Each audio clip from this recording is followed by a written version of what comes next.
Assalamu alaikum, my dear friends. You welcome to my YouTube channel, The Best Knowledge for You. Today again and another important video for all of my video friends. In this video, you learn present indefinite tense in Pashto language. No nan mung razu the present indefinite tense ya the simple present tense bara ki khabara kau. No raza chi shuru ku.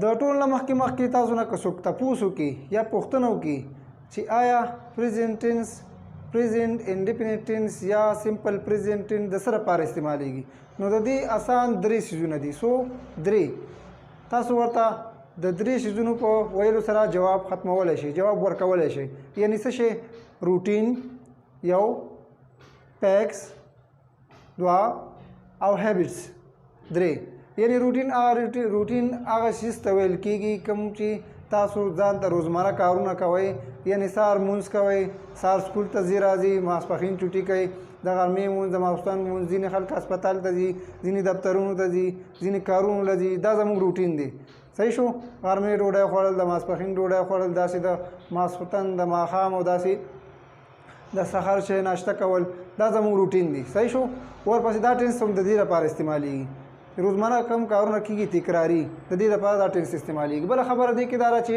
ورپسې دي پیکس او هیبټس ورپسې دي هیبټس څه ته وایي عادتونه کم عادتونه یا انسان کم عادتونه کوي هغه عادتونه ځینې کسان دي لګیا دي پبجي گیم کوي راشه وینه راکړه دا وکړه هغه وکړه راشه درزه غوبلې راغستې په گیم کې بس دا د عادت دي سهار کې کوي مازدیګر کې کوي غرمه کې کوي داسې لګیا دي د شپې مته د یوې بجې پورې نښتې داسې ځینې انسان ورزش کوي درز غوبلې راغستې بوکسینګ او داسې لوبې راغستې ورزش کوي ټوپونه وایي ها ورپسې دی بل کس داسې سګرټس کې لګیا دي د شپې فلمونه ګوري او داسې هر سړی خپل عادتونه هیبټس استعمالوي نو دا ټینس دې لپاره هم استعمالیږي صحیح شو ورپسې دی فیکټس څه ته وایي حقیقت هغه حقیقتونه کوم چې د یونیورسل دي که نه یونیورسل یعنی څه مطلب کائنات هغه کارونه کم لکه نور راخیږي سهار راخیږي مازدیګر کوزیږي باران کېدل هوا راتلل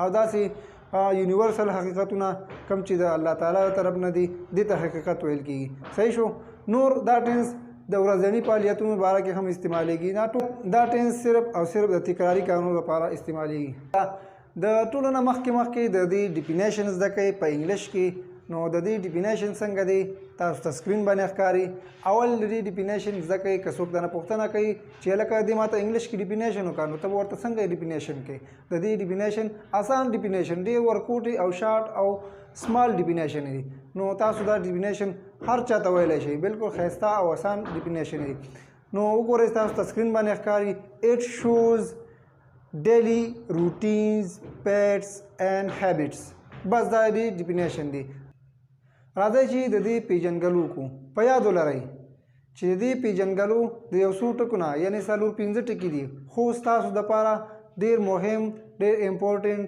او ډېر اعلی ټکي دي ځکه چې که تاسو چېرته دا یاد کوئ او دا وپېژنئ نو انشاءالله چې ستاسو به دا ټینس هر ځای کې پېژندلی شي هره جمله به یې پېژندلی شي هم منفي انټراګیټیو نیګیټیو او پازیټیو ټولې جملې به هم پېژندلی شي نو تاسو اول وګورئ په دې جملو کې به کمې کم سیز نه پیژندلی شي کم ټکونه پیژندلی شي کم الفاظ کم ورډز نه پیژندلی شي نو دا ټکي تاسو ته په سکرین باندې ښکاري کله چې په جمله کې ډو راغی ډز راغی او ورسره پاست فارم ورب راغی څه شی راغی پاست فارم ورب څه ته وایي ورب د ورب درې حالتونه دي څو حالته دي درې حالته یعنی کم دي تاسو ته زه مثال وړاندې کوم گو وینټ او ګون دا درې حالت دي نو په دې جملو کې صرف او صرف د دې پاست فارم ورب استعمالیږي یعنی گو اولنی حالت دا استعمالیږي ورسره د په منفي جملو کې ډو ناټ یا ډز ناټ صحیح شو دا د پیژنګلو ده د ټول نه آسان څیزونه دي دا ځان سره یاد کړئ ذهن کې کېنوئ او انشاءالله چې ستاسو به ورسره دا ټینس په اسانه طریقې سره یاد شي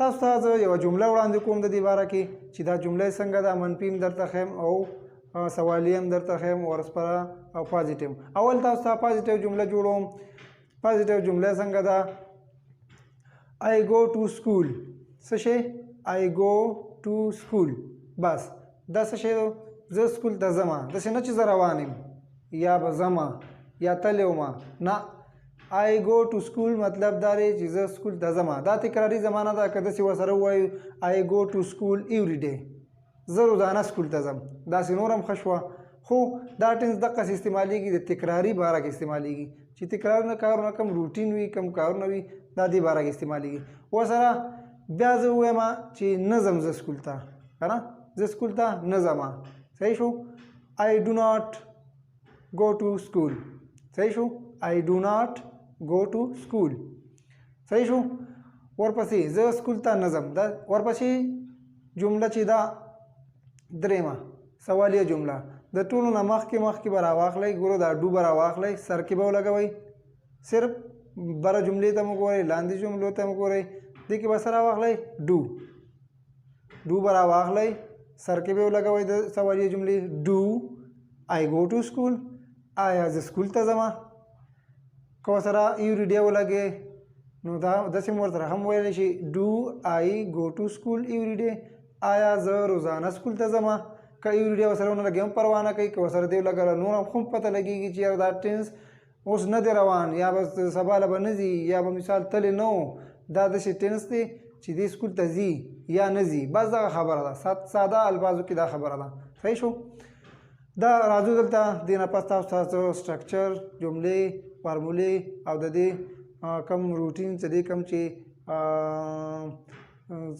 خاص کر چیزونه دي تاسو ته هغه ښیم په بنیادي توګه باندې کمپلیټ طریقې سره به انشاءالله تاسو ته زه هغه وښیم او انشاءالله چې دې سره به تاسو ته دا ټینس داسې یاد شي چې انشاءالله چې کله به هم نه هېرېږي نو راځئ چې شروع کړو بسم الله الرحمن الرحیم راځئ دا ټینس شروع کړو او د دې مثبتې جملې جوړې کړو یعنی پازیټیو جملې جوړې کړو کوم چې تاسو ته د دې سټرکچر تاسو ته په سکرین باندې ښکاري د دې سټرکچر په مدد سره به موږ جملې جوړو د دې نه به انشاءالله باره خوا دې خوا نه وځو ګینې بیا زموږ جمله غلطیږي اول تاسو ته پته ده سبجیکټ په لګو سبجیکټ تاسو ته ښه پته ده چې I you we they he she it او داسې سینګولر نیم پلورل نیمز داسې دې ته سبجیکټ ویلی شي ورپسې دی پاس فارم ورب او سره اس یا ای اس د دې اضافه کولی شو د دې اضافه بیا کوم ځای کې کېږي دا تاسو ته زه ښیم ورپسې او اخره کې ابجیکټ په کوم وخت کې چې په کوم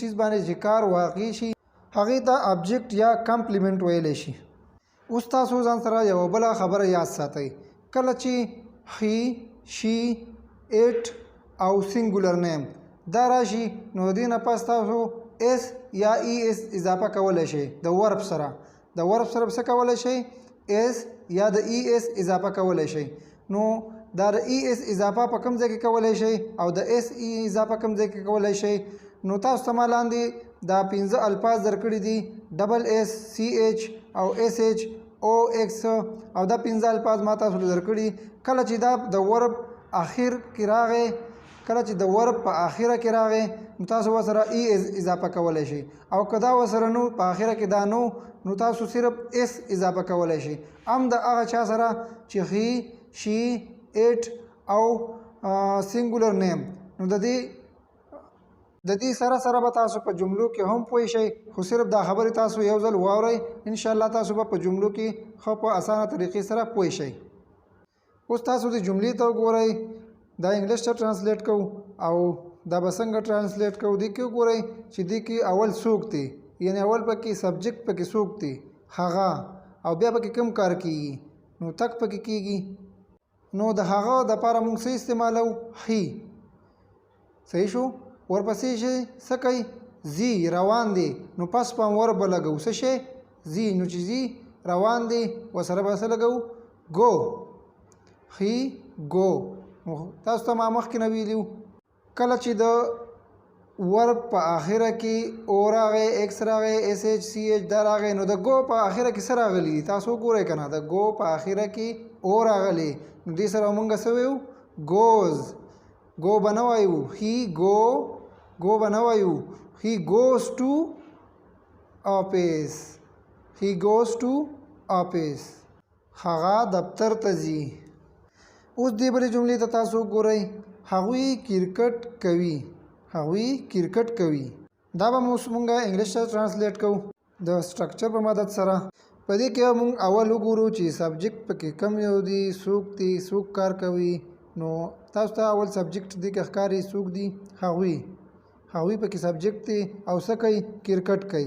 ما وخت تاسو ته ویلي چې د ښي شي ایټ او سینګولر نیم نه پس تاسو ته څه لګولی شئ؟ ایس یا ای ایس اضافه کولی شئ د ورب سره.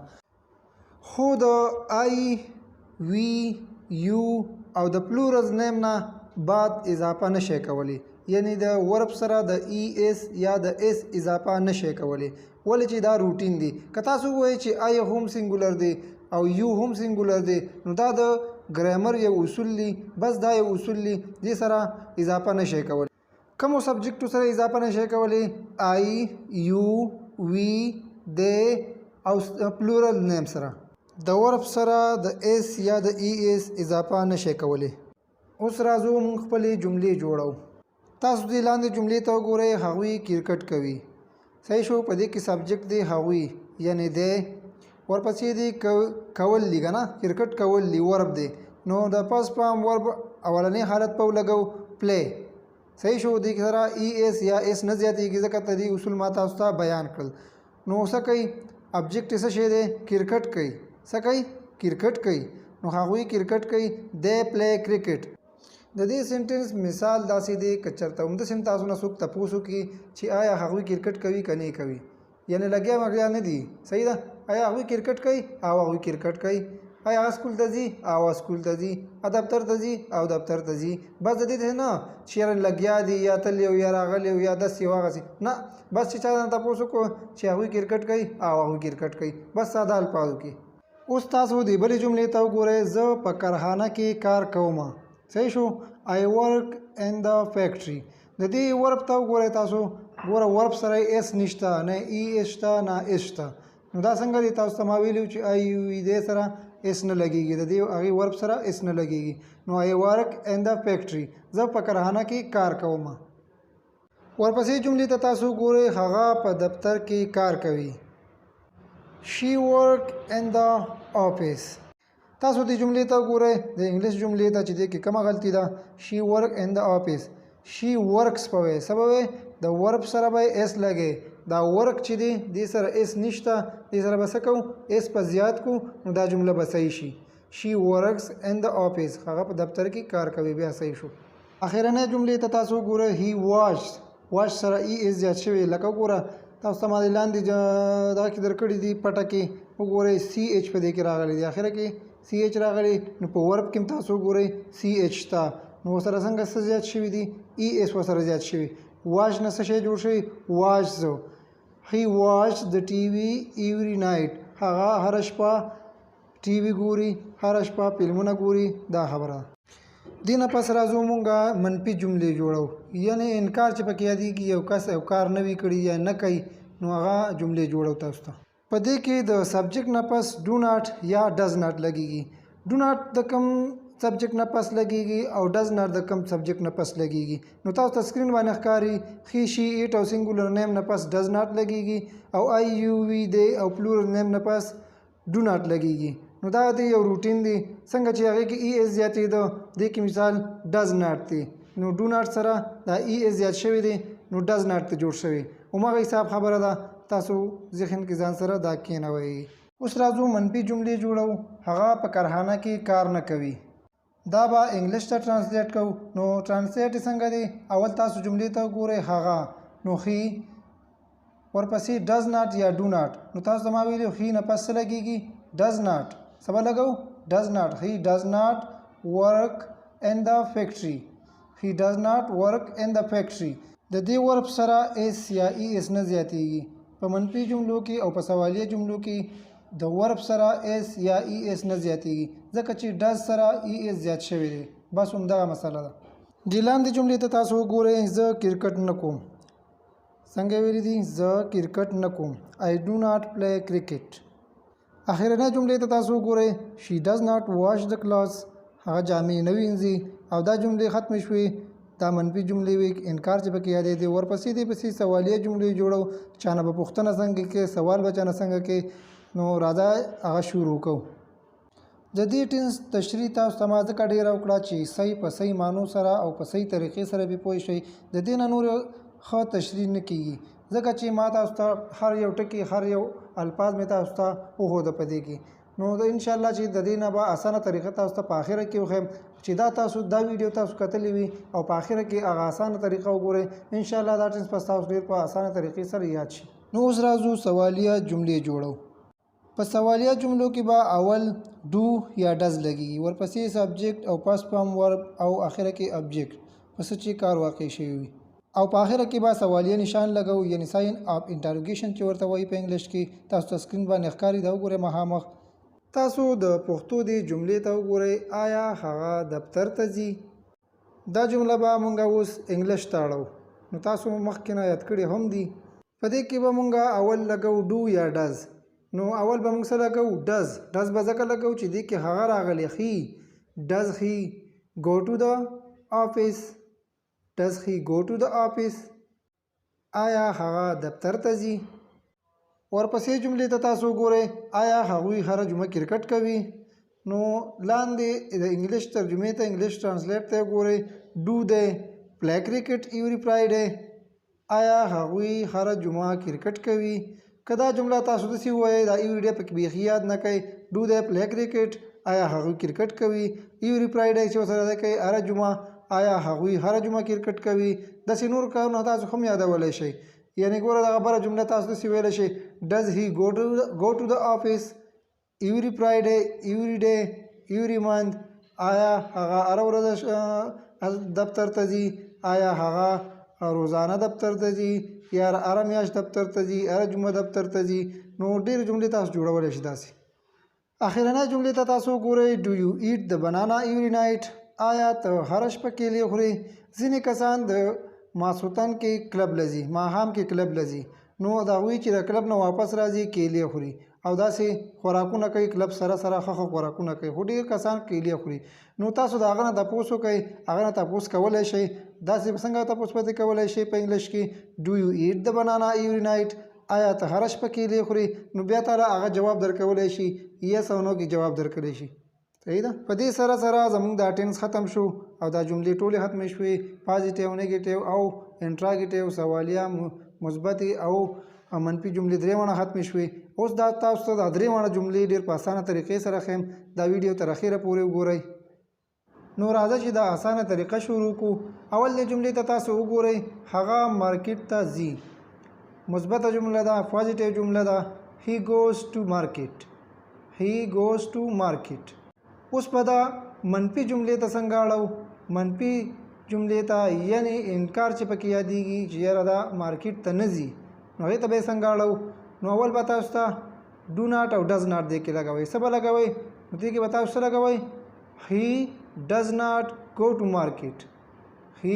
not go to market هغه مارکیټ ته نه ځي ګوره که تاسو خیال وکئ د دې دویمې جملې ورب سره وګورئ go دې سره نه ای ایس زیات شوي نه ورسره ایس زیات شوي ځکه ورسره نه ایس زیات شوي بلکې تاسو دلته د خي نه پس ډز راغلی یعنی ډو سره چې ای ایس زیات کړي نو څه شی شو ډز شو دا ای ایس دې سره زیات شوي ورب سره نه زیاتېږي تاسو ته ما مخکې ویلي چې د منفي او د سوالیه جملو کې به د دې ورب سره به ایس یا ای ایس نه زیاتېږي اخرنۍ جملې ته تاسو ګورئ د ټولو ګوره بره جملې ته مو ګورئ دویمې ته نو په دې دویمې جمله کې he does not go to the market نو دا ډز به اول را واخلي او د دې سر کې به ولګي د سوالیه جملې په سر کې به ډز ولګي او نور همغه جمله ده نو جملې ته لاندې تاسو ګورئ does he go to the market آیا هغه مارکیټ ته ځي په دې سره سره زموږ دا ټینس ختم شو او پورا کمپلیټ معلومات کمپلیټ انفارمیشن سره زموږ تاسو ته دا ټینس وړاندې کړو که په دې کې بیا هم زموږ نه کمې زیاتې شوي وي نو موږ ته په کمنټس کې ووایئ انشاءالله چې ستاسو دپاره به ښه پوره کړو امید لرم چې دا ویډیو به ستاسو خوښه شوي وي زموږ د نورو ویډیوګانو لپاره زموږ چینل سبسکرایب کړئ د اوس لپاره د الله فامان See you inshallah the next time with another lesson الله فامان خوشحال او آباد اوسئ